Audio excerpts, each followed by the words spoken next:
Good morning, guys. Welcome to this Tuesday, February 17th. I hope you had a good President's Day. It was a half trading day, and not much was going on there. It's actually a very tradable Nasdaq, I had to say, and ES too. That was pretty good action on it for a half a trading day like that. And it was like straight down, straight up, straight down, and not a lot of games being played at all. It's just but you had to be on the right side of it, otherwise you got crushed. So, but that was an interesting little trading day, well, half a day. I did a couple of trades. I'm $13 right now on the Nasdaq. Just a couple of trades there, but it's overall right now, and we're starting kind of on the downside. As the market reopened, it looked pretty positive for a second there, and then in the overnight they started taking this a bit lower, and you can see we are. I mean, they were trading up here at the 68.60s for a while, and then they knocked it down to got the low of the little baby session, and then stayed below 68.40, and we'll be all the way back up to the 68.45, 50s again, and we're back right back down again to the low. So we'll see if it's going to get worse or not. I've got a feeling it feels a little bit like risk off to get started on a day. And we'll see how the market feels when the day session kicks in. So right now, it looked like we were stalling here for a second in this lower support area, but the way it looks now, before the day session starts, doesn't look that great. Put it that way. It looks like we are heading lower. With news though, we have a fair amount of news this week. This morning we get a retail sales number in Empire State. We get the business inventories at 10, housing market index. I know we got the retail sale number yesterday or last week. These are listed with a government shutdown delayed marker on them. So I'm just going to assume they're coming out. All this mess with the government shutdown and the reports come and don't come is just getting really annoying, you know. But anyway, at this point, we're just looking at a little bit of news this morning. So retail sales at 8:30, Empire State. Business inventories at 10, housing market at 10 as well. Now tomorrow we get durable goods, housing starts permits. We get two of those, housing starting permits. Both of them says GS delayed on them. Industrial production at 9:15.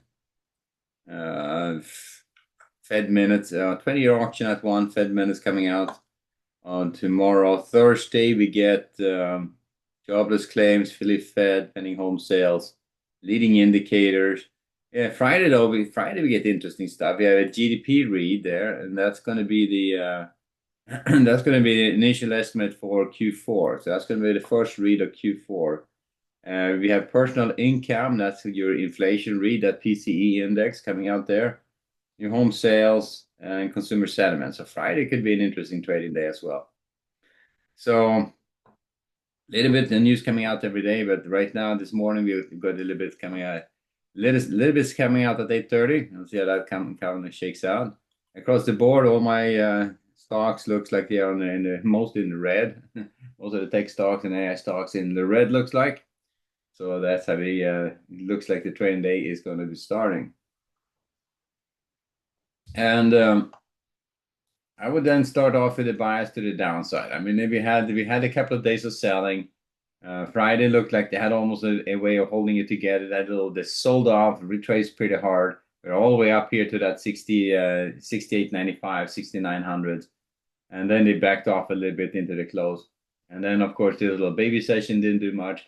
But I mean, yesterday's the half session, you should have seen that thing if you were paying attention to it.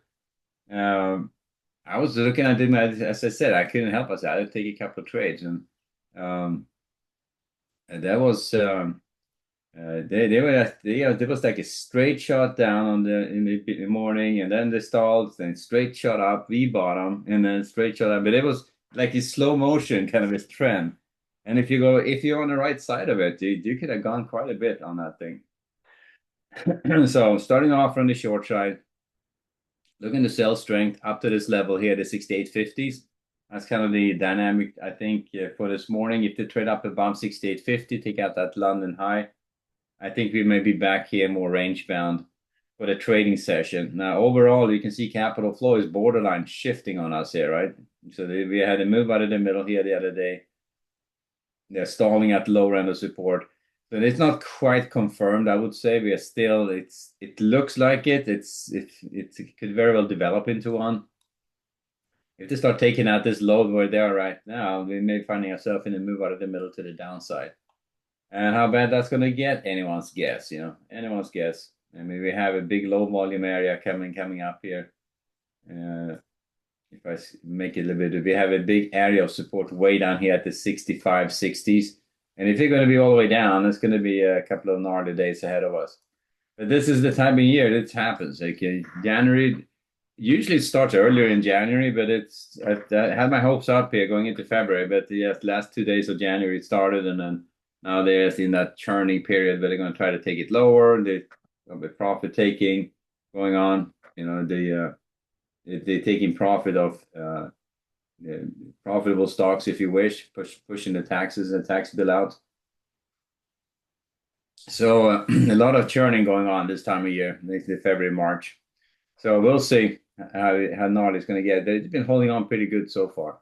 But I'm going to start from the short side. I'm going to look to sell strength at this point against the 68.20s, 68.40s up to that 68.50s for rotations down.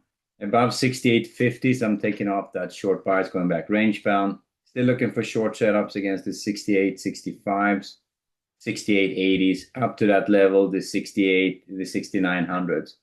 6900 takes us all the way up here into value on this prior distribution. So these last two resistance areas would be a great short opportunities if they fail. So I mean that would be getting up to the very upper edge here of this little prior distribution and then basically failing with sending it right back down again. But I think the first shorts, the most reasonable ones is going to be against the 20s, 30s, and 20s, 40s, and the 50s rotations down. About the 68.50s, taking off that short bias, going back more range bound. Still looking for shorts all the way up to the 68.95, 6900s. Not going to assume they're going to take that high out today. It depends a little bit on news, I guess, but doesn't feel the kind of news we got going. It's probably not going to be conducive to that. But we'll see. It's volatile right now, so it's anything can happen. And we're still in earnings season, so we have earnings come out. I haven't checked what earnings is on the top. I would check on the business news. They usually mention what earnings are coming out this week, but it could be some tech earnings as well coming out. And so far they've been good. So earnings has been good. Most of the guidance has been good. Economy looks like it's firing on most of the cylinders. So the fact that the market is down I think, is not it's not anything structural. It's more seasonal, I think, in nature. So that's the ES to get started on the Nasdaq. Same story there. Nasdaq also pretty weak, but they are down here. Look at it, they're all the way down here in this lower support area right now. They're down here. They're starting to get into this low volume area. They've been stalling here for quite a while, the 24,000. And if that comes out, we got some issues going on. It could get a lot gnarlier than that if they take out that. We haven't been down below this areas before August. So that's in August here in September we popped above this area, 24,000. Been holding ever since. So I would, in the bigger picture, expect a reverse retest. Expect this general area to hold at 24,000s, and then potentially move higher. Obviously, it doesn't have to happen like that. It can certainly take it out and head lower. I think that would be a little bit of an overreaction to what's been going on, though. The only thing I can see in the future, which potentially could send this market south in a big way, would probably be if they have to do something militarily with the Iranians. That I think would be a short-term blip. I don't think that would be anything protracted, but the market would react negatively to it. So, but on the Nasdaq, looking to sell strength there as well. They're also on the way down. Looks like the overnight looks pretty weak. So as you can see here, they just took out my low support area, 560s quite a bit. And this is Nasdaq for a big freaking run down here, stop run and a half, and then let's see if they keep going, then just stay on the short side. Early on, though, looking to sell strength. If you get a little bit of early strength, looking for short against that 615s. 670s up to that 720s for rotations back down. What is it? 700 to 720s, yeah. And above that bound, take off the short bias going back range bound. Still looking for short against that 790s, the 850s, 920s, all the way up here to that 960 level. So on the Nasdaq, let me drag this guy down a little bit. There you go. So on the Nasdaq, these two upper areas, the 960s and the 25,000s. I should say probably these three areas up here, the 920, 960 up to 25,000. That's where you find the better short, I would think. And that would be the key area. If that comes out, then we are back on our way back up again. But right now, looking for early strength to get short up to this London high, going back range bound, still looking for short on these levels all the way up here against that 790, 840s, 920s, 960s, 25,000s. But I think if you're going to get a little pullback, if it's a big down day, I don't think you get much more early strength than up to that London high, maybe one level higher. But if it starts trading above that one, just take off that short bias and go back more range bound. Doesn't mean that they can't run it even higher and then reverse it and run it all the way down. They can certainly do that. It's just not as likely. So usually you get a little bit of early strength and they start taking out some key resistance areas. It's how to kind of take off that short bias and assume that they're going to be staying in that range at that point. So that's how we get started on the Nasdaq. And on the way down, I'm not going to be looking at buying a whole lot down here. I'm going to just give it a lot of room. So both on the ES and the Nasdaq, it could be buying opportunities against that 965. They're below that now, though, but the 490s, 420s, 350s, it's just not as strong. What you have to kind of pay attention to is the bigger picture. And then you're looking at on the capital flow here, as I showed before. This whole area, it's a big low volume area. It starts around about 24,400, so 24,400 and goes down to the 24,000. There's like a 400-point range on the Nasdaq.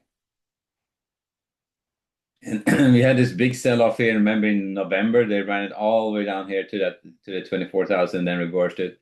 We had also a pretty good scare that would run it down to the 24,200. So now they're back down here flirting with it. So I'm just assuming that they're going to be down here pushing the lows here, trying to take this lower. And if they, at one point, they'll find support, I would think. Right now, though, I'm not going to be super aggressive on the long side. I tend to want to get in at edges myself to find a lower end edge, but when it's down here in an area which is that wide, I would just give it a little bit of room. Yes, a little bit of room, so you can if you find where it's likely to stop. But you can see here we have levels to lean against. That's why I have them on there. And so looking for buying opportunities against the 560s, 490s, 410s, 360s, 280s, all the way down here to the 240s. Any one of them could hold if they start taking this lower. Just have to be a little bit cautious when you get there to give it some room to form a base and then you give up. But right now, the overnight feels very much on the downside. So I'm starting off from the short side on both the ES and Nasdaq. And on the ES, I didn't mention buying opportunities there, but you have the same story going on there. I think the ES has a little bit better opportunities there when it comes to buying opportunities. You have a little bit more stuff going on here. So looking to buy again 6810s, 6800s, 6785s, 6770s. It just takes it all the way down here. You have support areas that you keep going down. Right now, I think the closest attractor area is going to be here at the 67, 65s. This area right there is going to be the one to pay attention to. Once you get down to that support area, 67.70 here, that's when you are looking for them to either hold it, or if it comes out, then just look out below. So let's see what kind of day we're going to get. So starting off to the downside doesn't mean it's going to end up like that. Finally, the bonds. Real quick little note on the bonds. They're pretty much staying in the range. They've been to the upside all the last period of time. So they are trading higher, and that means that the yields are heading lower. So that's what's happening there. So the fact that they have been slowly grinding this to the upside, up here against this upper area, they're up above the 118s. So at this point, I mean, it feels very much like we have a shot at getting up here to the 119s, maybe even higher.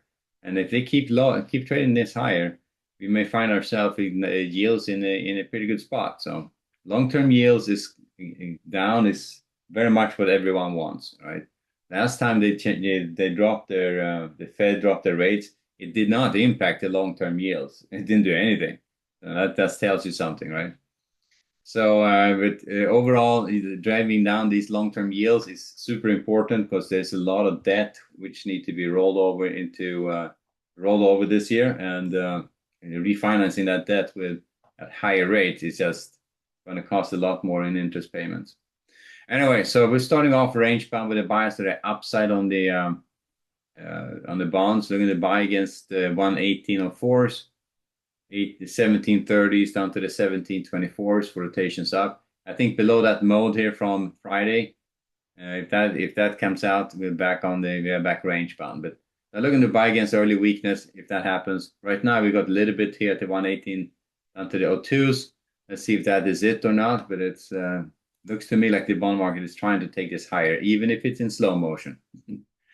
So overall, the yields are slowly coming down. Long-term yields.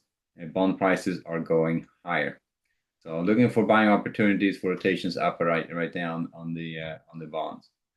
Short opportunities could be at the 1809, 12 to 14s here for rotations down. To take out the 14s, we may have a pretty clear shot up to the 24s here, but we'll see. Not going to be super aggressive on the short side if they take out that 14s, but up against that 14 to 16 could be a nice potential short opportunity. So we'll see. But anyway, so the bond market, I will start with a slight bias to the upside. Looking to buy weakness all the way down to that 24. Let's see how that develops. But if that keeps trading higher, that's actually another good sign for the economy and the long-term yields coming down like that. So back to the ES, and right now it looks to me like, oh, look at that. They took it lower, now they snapped back a little bit, so we're back above the lower support areas. So let's see how this comes in, how this whole thing develops. There could always be opportunities. When you're down at the lows, little snapback rallies coming up here could always present some long opportunities as well. Just be mindful. Those opportunities are intraday kind of dynamics. We're not going to change our bias until they start taking out that 720s on the NASDAQ and the 6850s on the ES.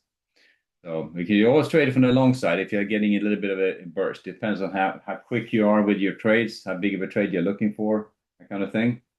But if you want to be patient and wait for the edges to be approached, then then you can kind of just hold off on those little rallies and then watch for them to fail at an edge and try to get on that the other side of it. All right, guys, that will wrap it there for now, and then we'll see you guys back at 11:30 for the next update. So good trading, guys. This first trading day after a long weekend, and we'll see you back at 11:30.